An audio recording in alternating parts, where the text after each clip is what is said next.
I'm a firm believer that, culture is owned from the top down, but it's built from the ground up. This is the Called to Flourish podcast, where leaders and cultures grow. Hello, everybody. Welcome back to the Called to Flourish podcast, where leaders and cultures grow. Today, we have a guest on our podcast, Tara VanderSande. Welcome to the podcast, Tara. Thanks, Rob. Good to be here. It's a pleasure to have you on the podcast. So many of you have probably seen her somewhere, whether on a podcast or somewhere at an event, or heard of her, but she is one of our own Best Christian Workplaces consultant. She's our senior engagement and talent consultant at Best Christian Workplaces. Tara is amazing. She's an incredible public speaker, incredibly gifted person in so many ways. But she does partner with churches, schools, mission organizations, working with leadership development, helping to unlock organizational health. Tara is over 20 years of talent development experience. She worked in leadership at Willow Creek Community Church. She's also an adjunct professor at Indiana Wesleyan University. Very exciting. Tara's also trained in a variety of assessment tools, and she has a coaching certificate. Make sure I get this right, Tara, at lay counseling leader from the Seattle School of Theology and Psychology. Did I get all that right? Yep, you did. Okay, amazing accolades. But we're excited to have her on the podcast episode today, and talking about a subject that maybe is overlooked at times, but is central not only to our walk as leaders and Christians, but to the workplace. And that's the angle that we're going to be talking about today. And it's the concept of forgiveness, core to the heart of who God is. Really, in many ways, is the lifeblood of relationships and teams. And I think often that we think of forgiveness in our own personal lives and fail to maybe translate into the workplace, teams and cultures, and the impact that living out forgiveness can have in our lives. So Tara, I'm excited to talk about this. And I think this is going to be so life-giving to our audience and so many leaders out there. But I'd love to just get your input and just get this started.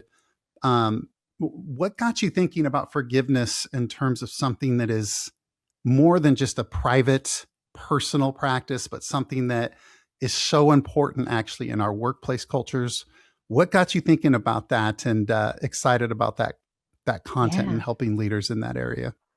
There were a couple things that happened over the last couple years, and one of them has to do with the work that we do at Best Christian Workplaces, and we do engagement surveys for organizations, as you mentioned, churches, all kinds of nonprofits, universities, and schools. And one of the things that I kept seeing in the data and I kept reading in the written comments was about past offenses. Hurts, whether a pastor had said or done something or somebody felt overlooked. And, even hearing words like, this is the way it's always been. And it really just got me thinking about how much that gets in the water of an organization's culture. Even if it's not really tangible, it just seems like there's a perpetuated story that just seems to kind of take over the culture. And then I read two really excellent books that started shaping some of my thinking. One of those is called The Bait of Satan by John Bevere, and the other one, Total Forgiveness by R.T. Kendall. And started thinking not just about my own, sense of forgiveness and where am I holding on to offenses, but also thinking about my interactions with people that I work with. So that's kind of how that got started. And then we started talking about what would that look like if we shared more of that in an article. Absolutely. And yes, I'm glad you mentioned the article. So Tara wrote an article on forgiveness that really, I refreshed myself with that article this morning. Go to workplaces.org and you can find that article. It's essentially called Forgiveness in the Workplace. As you search that on our website, you'll find that article. You'll want to check that out. Written by Tara and talks a lot about some of the things we're touching on today. But so you were mentioning kind of those resources and your experience with the engagement surveys and just kind of seeing some of these underlying issues that can surface.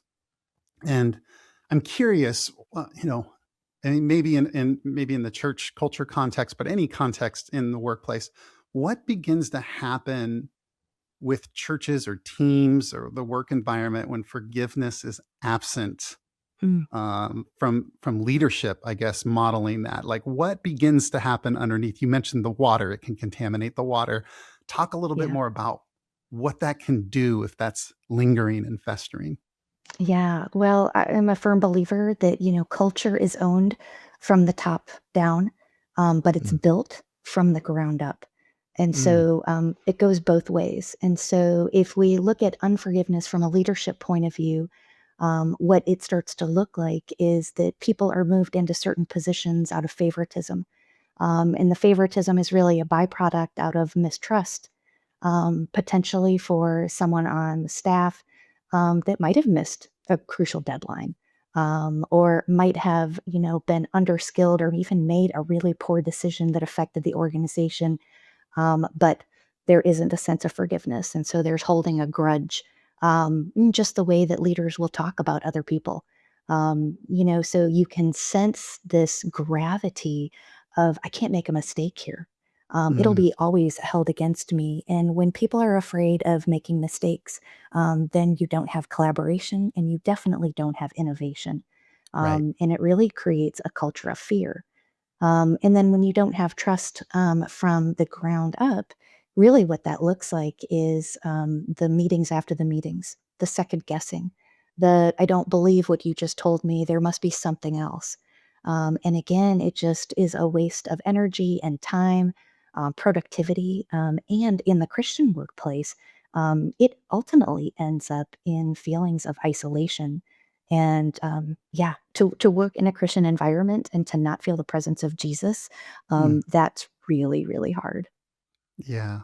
Yeah. I like that you mentioned innovation, right? Because, working in an environment where you're afraid to make a mistake, it's really difficult to innovate at all, right? Yeah. Because innovation requires kind of an intrinsic risk that it might not go as planned. It just reminds me, I was thinking about a leader I had years ago, and we were doing this big project, this huge initiative that was impactful across the whole organization, and I was leading it. And I asked the question, "What if this doesn't work?" Right? What if this doesn't work? And he said something that sticks with me today. He said, "Well, then we'll try something else, Rob." And I I thought, love that. wow, what a liberating, sense of innovation, of not feeling like something would be held over your head or you wouldn't be forgiven for something not Mhm. going perfectly. Yeah, and I I would love even that. say That just the opportunity to grow, your own development really means you have to take some risks, being put in a situation for the first time where you have to learn, and apply that. One of my early bosses, when I was in the for-profit world, gave me a lot of challenging assignments, and really I was terrified. I didn't wanna fail. I wanted to demonstrate that I was competent, but when things didn't work out, he always said, "I believe in you. We'll figure it out. We'll do it together," even if it meant being up all night, needing to resolve the issue. But what it did was it helped me grow my confidence, right? That my boss trusted me and also knew that I could make a mistake. But he believed the best in me, and that made me want to grow, made me want to flourish, made me want to try harder, made me want to try new things, of go above and beyond. Yes, So we are talking about forgiveness, but forgiveness really goes hand in hand with building trust. exactly. And so that kind of gets me thinking, like, okay, what would you say to a leader? And this can be so theological too. We hear that term, a license to sin, right?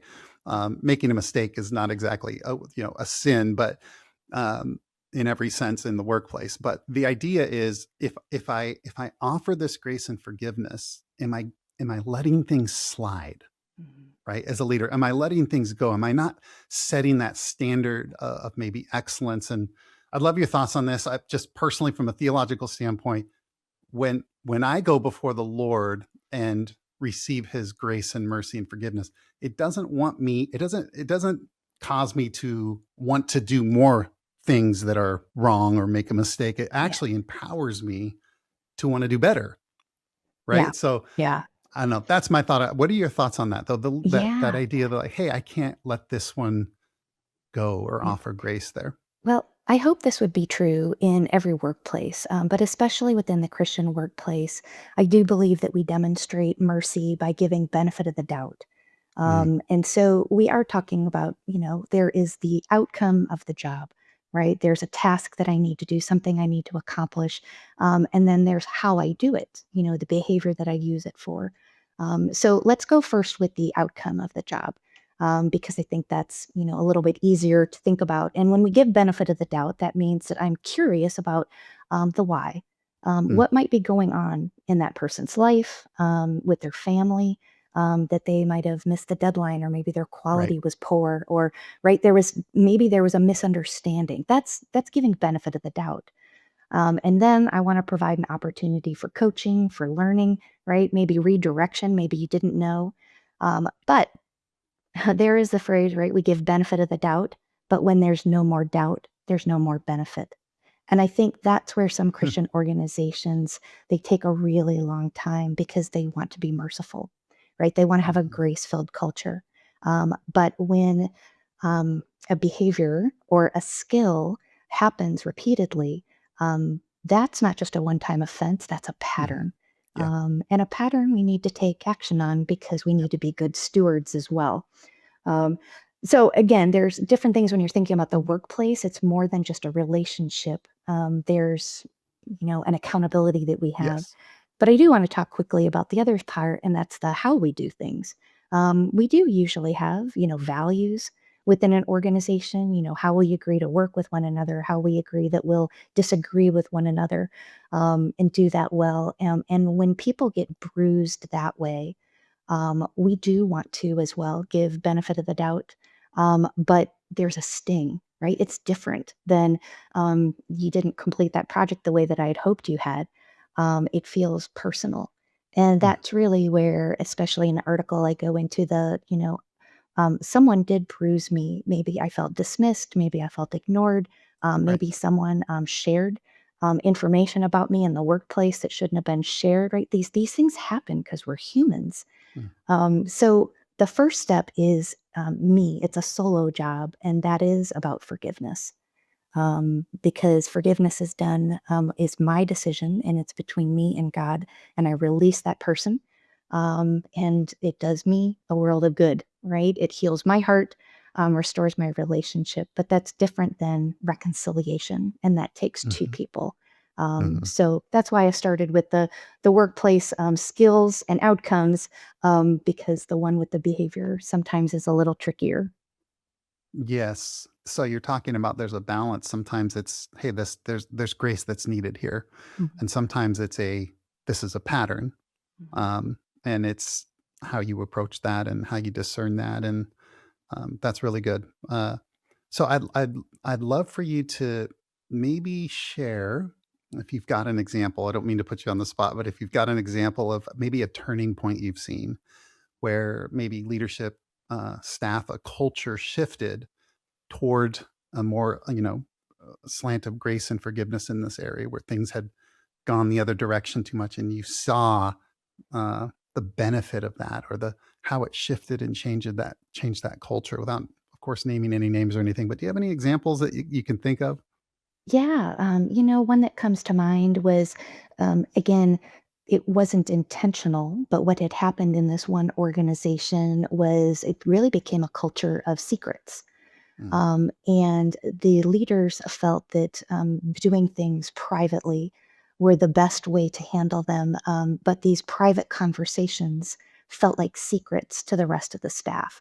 Only certain people knew, only certain people were involved. And again, over time, the narrative that was shared within the staff is that everything's done kind of behind the curtain. And when we did the engagement survey with them, a lot of those words and phrases were seen over and over, right? yeah. What's behind the curtain, who was involved, what secrets were shared. And it was really hard for the executive team to see that. And again, that's one of the things with our survey is that you might have a sense of something going on, but then when you read it and it confirms it, it's like, oh. And what this leader and his team did, though, was when they went back to the staff to relay what they had heard and what they saw in the data, um, he was so humble. Mm. And yes, he gave some background, but not in a defensive way. He just said, I now see the culture that I've created. It's not what I intended. And he just said, will you forgive me? Right. Wasn't long, but it was enough that the staff leaned in. They felt Wow. heard, they felt valued. Now, the leader was still had the same temperament, right? Still had the same leadership style, and needed to learn some new techniques to collaborate effectively. But that was really the beginning where the staff felt like, okay, maybe this is a turning point. Wow. Wow. S- Uh, it really jumped out to me how you mentioned how this leader, identified it and called it out, right? Really owned it. Can you kind of get us into maybe the details here? If you're a leader and you're listening, and you're like, okay, how do I implement forgiveness and make this a practice in my life? How do I make this something that's not something that we do every once in a while, but something we integrate on a daily basis, weekly basis as a leader, making it an actual practical habit in our lives? Because I think that's a key. Mhm. That it's not something we just sort of, I need to implement some strategies here because something happened, but it really is a walk, Yeah. like a daily walk of identifying in humility the areas that we need to operate in forgiveness. But sometimes the concept is one thing, and the practical, how do we live that out? How do I become more aware of the things to do, the things to be thinking about on a daily basis that can help me? Yeah. I want to forgive. I want to be that kind of leader, but um, do you have some, maybe just some practical, you know, weekly, daily checkpoints and steps to take as a leader to help with this? Yeah, you used a really good word, and that's really where I'd start, and that's awareness. R.T. Hmm. Kendall said that, the more that he was thinking about forgiveness and he started interviewing people, this was his average. He was like 8 out of 10 people didn't even know that they had offended somebody. Mm. They had no idea. And so most leaders that I work with have a very fast pace of ministry. And so there isn't a lot of time for self reflection. Now, I'm not saying that they don't have times of quietness before the Lord, but in terms of that self reflection of how did that meeting feel to everybody? How did that decision get conveyed? And so, really, people will hold on to an offense, and the leader really has no idea. And I would say that's most of the case. And so building awareness means also finding ways to get feedback. Do you have a small group of people that once a week you can check in and say, hey, I felt really passionate about that topic. And I just want to know, how did that come across? Oh, I didn't know I looked angry. Right. And so that is just this growing muscle of awareness is getting feedback. I like using different tools, but even looking at a 12-month calendar and saying, what is the rhythm that I want to take in feedback? Right. Some may be in person, some may be a survey, some maybe just, with a quick email, or maybe for some of these leaders, you have different online tools, but I would just make that a discipline and just ask yourself, what do I not know? Mm. That's just so helpful. I would say as soon as you become aware of something, address it right away. And if you are unsure how to address it in a healthy way, go ask somebody. Go talk to someone on a pastoral staff. Definitely, you can call one of us. We've had lots of practice at Best Christian Workplaces, but you want to be able to model how to address, offenses or hardships, or maybe, a significant level of disagreement. Because what you don't want to do is just let that go under the water. Hmm. Because as I mentioned earlier, it will be in the water. And, Yes. the longer it goes on, the worse that it gets. Yeah. And so I do like thinking of tools, techniques, and rhythms. that leaders can put in their life so they can step into them, or we just forget. Just like we read a really great book and we're like, oh, I agree with that principle. But if we don't integrate it into our habits, they're just not realized. Yeah. So, being aware, getting feedback, having some rhythms for that, confronting things right away, modeling it, getting some training or equipping. I also think anytime you teach something, you get, 10 times better at it. And I believe the retention rate is 80%. So if you read something, you learn it, but if you teach it back, you'll retain 80% of it. So if you want to get good at forgiveness and building trust, you're going to want to practice it. Wow. I want to flip the coin here because we're talking about leaders being aware, putting in the practices, the tools, the feedback loops, the channels so that they can walk in awareness, right, on a weekly, daily basis. What are my blind spots? How did I come across in this situation? But what about the person who may be listening and is offended? Uh, maybe a leader, maybe not, not leading a team, just anybody, and you're dealing with harboring offense. Yeah. You're holding unforgiveness toward a leader, maybe, or a Mhm. coworker. I want to flip the coin over on this one and look at the other side and kind of talk a little bit about um, how do you handle that in the workplace, right? Yeah. Yeah, well, I was going to say, if you've lived long enough, you will have been hurt or offended or even betrayed. Hmm. Um, there are such a continuum when you think about an offense. Um, and so, yeah, I think for any listener, any viewer, you can identify, an individual or a situation where you're like, yeah, that person did hurt me, and physically, emotionally, in the workplace. And so one of the first things that I go to is just Jesus' words. Forgive others, and your heavenly Father will also forgive you. We have been given an amazing amount of grace and mercy on a daily basis. And that Yes. as Christ followers, we do want to resemble Jesus in that way. Now, I say that, and I say as a human, that's hard. And I've had people who have hurt me, betrayed me as well. And the first thing I'd say is, holding on to unforgiveness, it feels like we have leverage. I'm holding on to something and I feel like I can hold that over you. Because if I let it go, then it means that your offense wasn't meaningful, or maybe it Yeah. wasn't valid. But that's not the case, right? Forgiveness is a soul issue, it's a heart issue. And it's saying, I'm going to release that offense because I trust our Heavenly Father is a God of righteousness and justice. And He's going to take care of that situation. Right. So that's the heart issue part, that posture. And again, the book Total Forgiveness is so helpful because he talks Mhm. about, well, how do you know if you've really forgiven? And ultimately, if you can get to the place where you can say, I have sought the Lord's favor for this person, for you and your family to be blessed.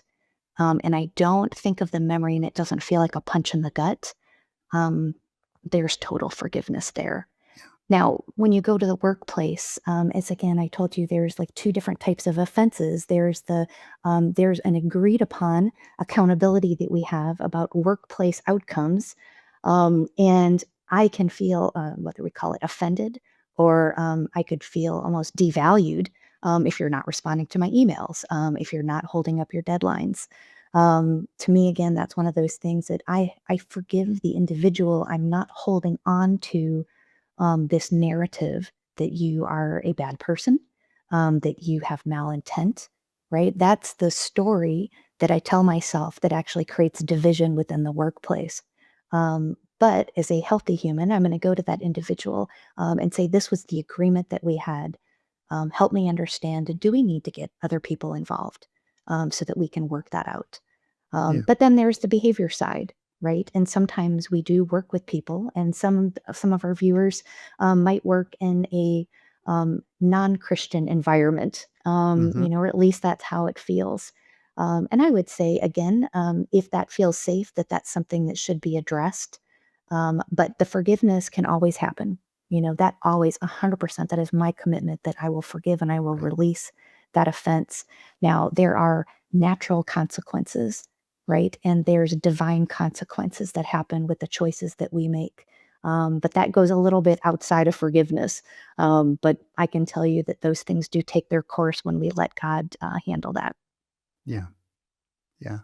I think kind of mentioning this earlier on in our conversation that this is really the heart of God, right? Like when we think about what are the attributes of a Christian leader, and we've got a lot of those that we can look at. And some of them, you know, we might look at somebody and they have these practices and they show up in a room and really can work the room and can has all of these polished skills and like I'm thinking, sometimes we might overemphasize some of those qualities because a slick politician can do that too, right? Can get really skilled at making everyone feel like $1 million. It's the forgiveness. It's the I'm willing to release this offense because Christ first forgave me. Mhm. And you have to take the hit for the other person, Mhm. right? Because it's no longer seeking an equal playing field. It's no longer seeking an eye for an eye, right? Mhm. I'm going to release the hit that I absorbed from you and forgive Yeah. you. No longer hold it against you. Doesn't mean I completely trust you, right? Mhm. But I'm releasing that resentment and forgiveness. And That's the part. to me, That's the part, Rob. that is the real Christian walk Yeah. right there, right? Yeah. Yeah. I've had too many interactions with individuals and with groups of staff. We do focus groups, sometimes after engagement surveys, and uh, the bitterness and the heartache that is held onto, and often the way the enemy does this, we just start ruminating, right? It becomes a part of our thought life. I can't believe that person did that. I can't believe they said that, and we replay it over and over. And honestly, we are just poisoning ourselves, Hmm. right? I mean, we're flooding our entire system, our physical body, and our spiritual body with negative thinking. Yes. And so again, that's really again one of those reasons why I started reading more about it, is just seeing how, and I'll use the word tortured, how tortured so many people are that are bitter. Yeah. And there is freedom in Yeah. forgiveness. And that's what Jesus came to. He came to set the captives free.